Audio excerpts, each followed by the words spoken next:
Fourth estate Tamil நேயர்களுக்கு அருள்மொழிவர்மனின் அன்பார்ந்த வணக்கங்கள். இது உங்கள் ஃபோர்த் எஸ்டேட் தமிழ் வழங்கும் தலையங்கம் நிகழ்ச்சி. இன்றைக்கு நம்முடைய தலையங்கம் நிகழ்ச்சியில் அண்மையில் நடந்திருக்கக்கூடிய பல்வேறு விதமான சமூக அரசியல் நிகழ்வுகள் குறித்து தான் அலச இருக்கிறோம். வாருங்கள் நிகழ்ச்சிக்குள் பயணிக்கலாம். இது உங்கள் ஃபோர்த் எஸ்டேட் தமிழ் வழங்கும் தலையங்கம் நிகழ்ச்சி. நிம்மதி ப்ராப்பர்ட்டி மேனேஜ்மெண்ட். கான்டாக்ட் 7667008999. நலம் தரும் நல்லார் சித்த மருத்துவமனை. இதய நோய், சர்க்கரை நோய், பக்கவாதம், சிறுநீரக பிரச்சனை, தண்டுவடம் மற்றும் மூட்டு பிரச்சனைகளுக்கு மிகச்சிறந்த மருத்துவமனை. கிருஷ்ணகிரி, சென்னை மற்றும் மதுரை. தொடர்புக்கு 8807666117 மற்றும் 8807666118. நாம் இன்னைக்கு தலையங்கம் நிகழ்ச்சியில் முதல் விவகாரமாக பார்க்க போகிறது என்ன அப்படின்னு கேட்டிங்கன்னா, நாங்குநேரியில் நடைபெற்ற இரட்டை கொலை அந்த விவகாரம் தொடர்பாக தான் நம்ம முழுமையாக பார்க்க போகிறோம். தொடர்ச்சியாக தமிழ்நாட்டில் குறிப்பாக தென் மாவட்டங்களில் திருநெல்வேலி போன்ற பகுதிகளில், அதுவும் இந்த நாங்குநேரி அப்படிங்கிற பகுதியில் ஏற்கனவே நம்ம கூட ஒரு சில தினங்களுக்கு முன்னாடி கூட பேசியிருப்போம். அங்கு இருந்த சுவர் ஓவியங்களாக இருந்த அண்ணல் அம்பேத்கர் அவர்களுடைய படத்தின் மீதும் அண்ணன் திருமாவளவன் அவர்களுடைய படத்தின் மீது பார்த்தீங்கன்னா பெட்ரோல் குண்டுகளையும் அமிலத்தையும் வீசி இருந்தாங்க. ஒரு அட்டாக் நடந்துச்சு நம்ம பார்த்தோம். இதே நாங்குநேரிக்கு பக்கத்துலேயே, அந்த நாங்குநேரி சம்பவத்தில் பாதிக்கப்பட்ட தம்பி ஒருத்தர் இருக்கான் பார்த்தீங்கன்னா, அந்த தம்பியோட வீட்டுக்கு பக்கத்துலேயே தான் அந்த சம்பவம் நடந்துச்சு. அப்போதே நான் கொஞ்சம் ஸ்மெல் பண்ணேன், ஏதோ சாதி வெறி சைக்கோக்கள் சுத்த ஆரம்பிச்சிட்டாங்க போல இருக்குது அப்படின்னு. தற்போது அதனுடைய நீட்சியாக தான் அந்த சம்பவம் நடந்திருப்பதாக அனைவருடைய கருத்துகளையும் நம்மளால் பார்க்க முடிகிறது. நாங்குநேரில் இரட்டை கொலை, 7 பேர் கைது அப்படிங்கிறதான் இப்போது நமக்கு வந்திருக்க தகவல்கள் அப்படிங்கிறத நம்ம பார்க்குறோம். நம்ம என்னங்கிறத டீட்டெயிலாக நம்ம முதல்ல செய்தி குறிப்பாக நான் முதல்ல வாசிச்சிடுறேன்.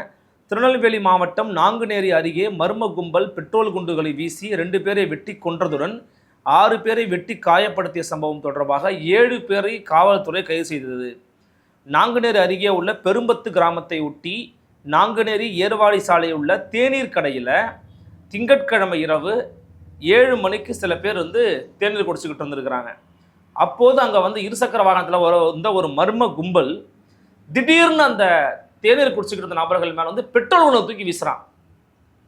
தொடர்ந்து பெரும்பத்து இந்திரா காலனியைச் சேர்ந்த மாற்றுத்திறனாளி ஜான் மார்க், 45 வயது. அந்த மாற்றுத்திறனாளி ஜான் மார்க்கோட வயது 45. ஒடிசா மாநிலத்தைச் சேர்ந்த செங்கல் சூளை தொழிலாளி திரிநாத் கட்டா, அவருக்கு 50 வயது. அவர் ஒடிசா மாநிலத்தை சேர்ந்தவர். அவர் தமிழ்நாட்டுக்குள்ள இங்கே திருநெல்வேலிக்குள்ளே ஒரு செங்கல் சூளையில் வேலை பார்க்குற ஒரு 50 வயது மதிக்கத்தக்க ஒரு வட இந்திய தொழிலாளி. இவங்க 2 பேரையும் அறிவாளால் வெட்டி கொலை பண்ணியிருக்குது இந்த மர்ம கும்பல். மேலும் அங்கே நின்று கொண்டிருந்த பெரும்பத்து கிராமத்தை சேர்ந்த நெல்சன், 45 வயது, பிரபாகரன், ராமசாமி ஆகியோரையும் அறிவாளால் வெட்டி காயப்படுத்திவிட்டு ஏர்வாடி செல்லும் சாலையில் சென்றது. அப்போது அந்த வழியாக வந்த கணேசன், அவருக்கு ஒரு 53 வயசு, அவருக்கு ஒரு அருவாள் வெட்டு. அங்கேருந்து ஓடுது அந்த கும்பல்.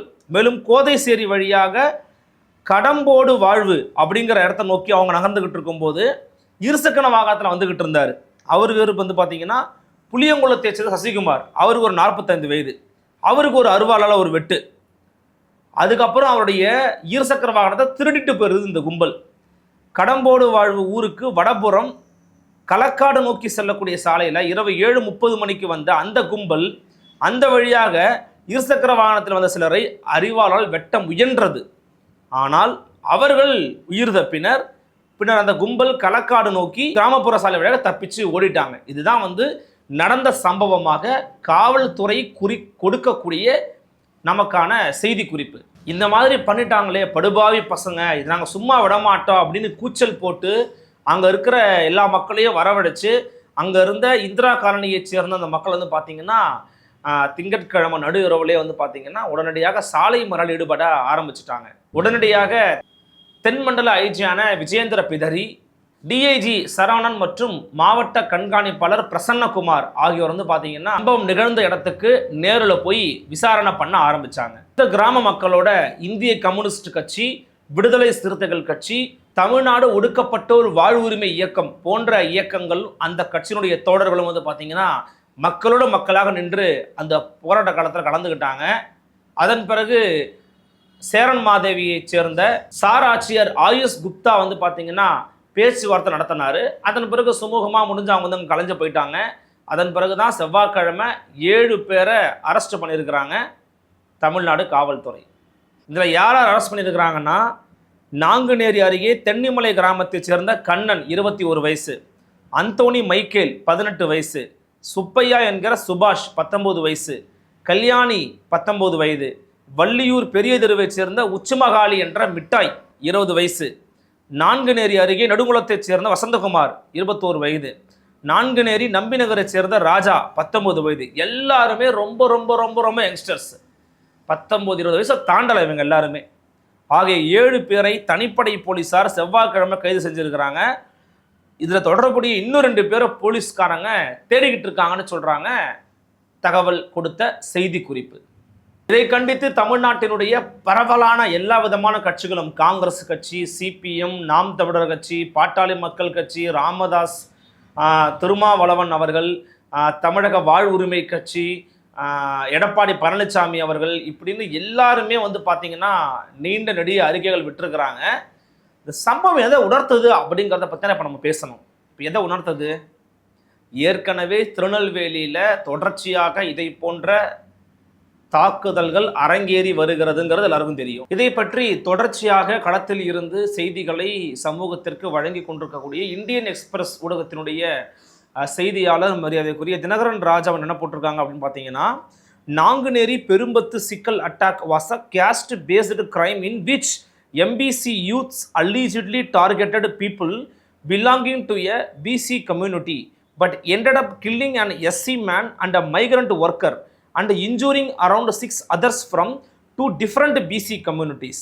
அதாவது எம்பிசி வகுப்பை சேர்ந்த இளைஞர்கள் வந்து பார்த்தீங்கன்னா பிசி வகுப்பை சேர்ந்த இளைஞர்களை வந்து குறி வச்சிருக்கிறாங்க.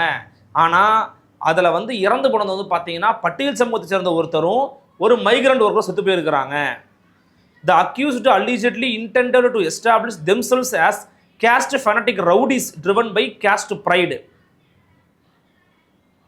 ஏற்கனவே இந்த விவகாரத்தில் இப்போ கைது செய்யப்பட்டிருக்கிறவங்க எல்லாருமே இந்த சாதி பெருமை பேசி திரியக்கூடிய ஒரு caste fanatic rowdies-ஆக இருந்திருக்கிறாங்கன்றாரு. 2 of the 7 accused were already involved in 2 major crimes, a caste-related atrocity and a sexual harassment of a woman when they were juveniles. இதில் கொடுமை பாருங்க. 2 of the 7 accused, 7 பேரில் 2 பேர் மேலே ஏற்கனவே சாதி ரீதியிலான அட்ராசிட்டி பண்ணதுக்கான வழக்கும், செக்ஷுவல் ஹராஸ்மெண்ட் பாலியல் வன்கொடுமை செய்த வழக்கும் இருக்குது. அவங்க 2 பேரும் ஜுவைனலாக இருக்கும்போதே 12 வயசு கீழே இருக்கும்போதே நடந்திருக்குது. One of the accused was out on a bail in a theft case just 3 days before the Monday deadly attack. 3 நாளைக்கு முன்னாடி திருட்டு வழக்கில் உள்ளே போயிட்டு வெளில வந்த பையன், அந்த பையன் இந்த அட்டாக்கில் ஈடுபட்டிருக்கான். அப்போ கிளியராக தெரியுது, சாதி ரீதியிலான சாதி வெறியாட்டத்தோடு சாதிய வன்மத்தோடு குணத்தோடு தான் அந்த படுகொலை நிகழ்த்தப்பட்டிருக்கு அப்படின்னு. ஆனால் அந்த பகுதியில் எந்த விதமான சாதிய சிக்கல்களும் இல்லை, அப்படி ஒரு பிரச்சனையே இல்லை அப்படிங்கிறாரு மரியாதைக்குரிய தமிழகத்தினுடைய சட்டமன்றத்தினுடைய சபாநாயகர் ஐயா அப்பாவு எம்எல்ஏ அவர்கள். இப்போ அப்பாவு எம்எல்ஏ அவர்கள் வந்து களத்துக்கு போய் பார்த்தாருன்னா அல்லது போயிருக்கிறாரு. இப்போ மக்கள் என்ன சொல்கிறாங்க, அதுக்கு சாதி எதனால் தாக்குதல்னு சொல்கிறாங்க. இப்போ ஐயா இல்லைன்னு சொன்னாங்க. அப்போ எது உண்மை? அப்போ தமிழ்நாடு அரசுக்கு, தமிழ்நாடு அரசின் காவல்துறைக்கு இதில் அக்கறை இல்லாமல் இருக்கிறாங்க அப்படிங்கிறது மீண்டும் மீண்டும் நிரூபணமாகிறது. Edappadi Palaniswami slams Stalin over poor law and order says Dalits under repeated attacks அப்படிங்கிறதையும் வந்து எதிர்க்கட்சி வந்து பதிவு செய்திருக்கிறது. அதிமுகவின் பொதுச்செயலர் Edappadi K Palaniswami on Tuesday launch a sharp attack on DMK government over the sickle attack carried by 9-member gang at Perumbatu near Nanganeri on Monday night, in which 2 persons were killed and several others injured. இது தமிழ்நாட்டினுடைய சட்டம் ஒழுங்கு சீர்கேட்டினுடைய ஒரு அறிகுறி என்று எதிர்க்கட்சி தலைவர் பேசியிருக்கிறார். அதே போல நாம் தமிழர் கட்சியினுடைய தலைமை ஒருங்கிணைப்பாளர் திரு சீமான் அவர்கள் மற்றும் தாவேகா தலைவர் திரு விஜய் அவர்கள் ஆகியோர் என்ன சொல்லியிருக்கிறான்னு பார்த்தீங்கன்னா, அது போதை விவகாரமும் ரொம்ப அதிகமாக இருக்குது, போதை காய்ச்சலுக்கு காரணமாகவும் இந்த விஷயங்கள் நடந்திருக்குது அப்படிங்கிறத பதிவு பண்ணுறாங்க. அஃப்கோர்ஸ் அது ஒரு பகுதியாக இருந்தாலும் இவங்க மண்டைக்குள்ளே ஏற்கனவே ஏறி இருக்கிறது சாதி வெறியாக இருக்கிறது அப்படிங்கிறது அவங்களால வந்து பதிவு பண்ணாமல் கடந்து போக முடியாது. அதையும் நாம் இங்கே பதிவு பண்ண வேண்டிய கட்டத்தில் இருக்கிறோம். எனவே இந்த விவகாரத்தில் தமிழ்நாடு அரசு ஒரு நல்ல கிரவுண்ட் லெவலான ஒர்க்கை இனிஷியேட் பண்ணணும், இக்னோர் பண்ணணும் அப்படிங்கிறது தான் நம்முடைய கோரிக்கையாக இருக்கிறது. சமூக நீதி மாடல், திராவிட மாடல்னு பேசும்போது சமூக நீதி கண்காணிப்புக்குன்னு ஒரு குழுவை போட்டு அந்த குழு என்னத்தை பண்ணிக்கிட்டு இருக்காங்க அப்படிங்கிறத தொடர்ச்சியாக எல்லாரும் கேட்குறாங்க, தொடர்ந்து கேட்குறாங்க. ஏங்க இந்த சமூக நீதி கண்காணிப்பு குழு என்னங்க வேலை பார்க்குறாங்க? அவங்களுக்கு பார்க்குற உங்கள்கிட்ட இருந்து எங்கிட்ட இருந்து வரிப்பணம் போகுது, சம்பளமாக கொடுக்குறீங்களே, அவங்க என்ன வேலை செய்கிறாங்க எல்லாரும் கேட்டுக்கிட்டே இருக்கிறாங்க. அதுக்கு தமிழக அரசு கொடுக்க பதில் என்னவா இருக்குது? அண்மையில் நமக்கு அளித்த பேட்டியில் மரியாதை கூட ஹென்ரி திஃபன் சொல்லியிருந்தாங்க, நீதியரசர் ஜஸ்டிஸ் பாஷா தலைமையில் நீங்கள் ஒரு குழுவை போடுறீங்க, ஆணவ கொலையை தடுக்க தனிச்சட்டம் எப்படி அமைக்கலாம்னு குழுவை போடுறீங்க, ஏன் தேவைன்னு உங்களுக்கு தெரியாதா? ஒரு அறிக்கையை வாங்கி தான் போடக்கூடிய அளவுக்கு தமிழ்நாடு அரசு இருக்குதா? இன்னும் அவருக்கு ஒரு அலுவலகம் கூட கிடையாது தெரியுமா? ஒரு அலுவலகம் கூட கிடையாதுங்க அவருக்கு, ஜஸ்டிஸ் பாஷாக்கு. அப்போ அந்த லட்சணத்தில் தான் தமிழ்நாடு அரசினுடைய சாதி ஒழிப்பு இல்லை, சாதி ஒழிப்பு வேலைகள் நடந்து கொண்டிருக்கிறது அப்படிங்கிறத தொடர்ச்சி எல்லாரும் பதிவு பண்ணுறாங்க. தலித் இயக்கங்கள் மற்றும் ஒடுக்கப்பட்டோர் வாழ்வுரிமைக்காக போராடக்கூடிய பல்வேறு அமைப்புகள் பார்த்தீங்கன்னா இதை கடுமையாக கண்டிச்சிருக்கிறாங்க. டாக்டர் தொல் திருமாவளவன் பார்த்தீங்கன்னா சங் பரிவார் அமைப்புகளும் தென் மாவட்டங்களில் வேரூன்றி வராங்க, அது ஒன் ஆஃப் த ரீசன் அப்படிங்கிறதையும் பதிவு பண்ணுறாரு. தமிழ்நாடு அரசு கையில் தாங்க சாதி ஒழிப்புக்கான வேலை திட்டத்தை எப்படி பண்ணலாங்கிறதுக்கான எல்லா விதமான விஷயமும் இருக்குது. அதை அவங்க கையில் எடுக்கணும், அவங்க அதை கையில் எடுத்து முடுக்கி விடணும். அதை எடுத்துரைக்க வேண்டிய வேலை தான் நமக்கு இருக்குது, அதை நம்ம தொடர்ச்சியாக பண்ணுவோம். மிக முக்கியமாக தமிழ்நாடு அரசு கவனிக்க வேண்டிய இன்னொரு போராட்டம் நடந்து கொண்டிருக்கிறது. அந்த போராட்டம் குறித்தும் பார்த்திங்கன்னா பெரிதளவில் யாரும் அதை கவர் பண்ணாமல் இருக்கிறாங்க. ஏன்னா விஜய் என்ன பேசுவார், அதுக்கப்புறம் கூட்டணி என்ன அமையும் அப்படிங்கிறது குறித்தே கவனம் செலுத்துவதற்கு அரசாங்கத்துக்கா அல்லது ஊடகங்களுக்கா அதிகமான வேலை இருக்குதாங்கிறது தெரியல. Fishers continue hunger strike, urge government to construct groyne அப்படிங்கிறத போட்டிருக்கிறாங்க. என்னங்கிறத நம்ம உள்ள போய் பார்க்கலாம். Fishermen of Thomaiyarpuram coastal hamlet continued their hunger strike for the 5th day on Monday. தொடர்ச்சியாக 5வது நாளாக உண்ணாவிரத போராட்டத்தை பண்ணியிருக்கிறாங்க. தோமையார்புரம் கோஸ்டல் ஹாம்லெட், தோமையார்புரம் பகுதியைச் சேர்ந்த மீனவ பெருங்குடி மக்கள் demanding the construction of groyne to prevent sea erosion. கடல் அரிப்பை தடுப்பதற்கு கடல் அரிப்பு தடுப்பான்னு சொல்லுவாங்க, அதை சரி பண்ணி கொடுங்க, அதை செஞ்சு கொடுங்க அப்படிங்கிறத தொடர்ச்சியாக கேட்டிருக்கிறாங்க. இத்தோடு அவங்க எத்தனாவது நாள்னா 5வது நாளாக உண்ணாவிரதம் இருக்கிறாங்க. 6 persons including 5 from fishing families and an activist entered their 5th consecutive day of fasting, while other fishermen have been observing one-day token fast since February 26. Meanwhile, the traders of nearby villages shut their shops on Monday in solidarity with the protesting villagers of the Thomayarpuram hamlet, where around 200 families reside. 200 குடும்பங்களுக்கு மேல் இருக்கக்கூடிய அந்த பகுதியைச் சேர்ந்த ஒரு 6 பேர் தொடர்ந்து போராட்டம் பண்ணிக்கிட்டு இருக்காங்கன்னு தெரிஞ்சதும் சுற்றுவட்டத்தில் இருக்கக்கூடிய எல்லா கடைகளும் மூடப்பட்டிருக்குது.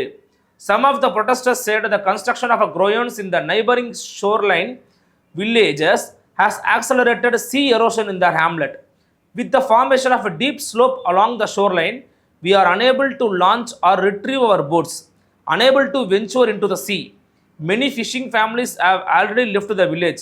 We have been demanding the construction of groyon for the last 8 years. Since the state government failed to heed our plea, we have launched various forms of protest since January 7, said one of the protesters. ஏங்க இந்த மாதிரி கட்டாமல் இருக்கிறதுனால எங்களால் போட்டை போய் launch பண்ண முடியல, எடுத்துகிட்டு வர முடியல, தொடர்ச்சியாக கடலில் போய் மீன் பிடிக்க முடியல. இதன் காரணமாக பல மீனவ குடும்பங்கள் இந்த கிராமத்தை விட்டே போயிட்டாங்க, வெளியேறிட்டாங்க. இந்த விவகாரத்தை இந்த மாதிரி தடுப்பான கட்டி கொடுங்க அப்படின்னு சொல்லி நாங்கள் தொடர்ச்சியாக 8 ஆண்டு காலம் முரட்டுக்கிட்டு இருக்கோம். 8 வருஷம் கேட்டுக்கிட்டு இருக்கோம். இவங்க யாரும் கொடுக்குறதா இல்லை, யாரும் பண்ணுறதா இல்லை.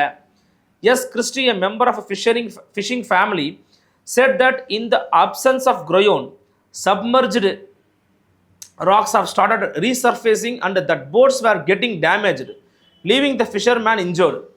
இதன் காரணமாக கடலில் ஏற்படக்கூடிய சூழலியல் மாற்றத்தின் காரணமாக சொல்கிறாங்க, ராக்ஸ் ஹவ் ஸ்டார்டட் ரீசர்ஃபேசிங், கடற்பாறைகள் ஏற்படக்கூடிய மாற்றம், இந்த மாற்றத்தின் காரணமாக போட்டு பழுதடையுது.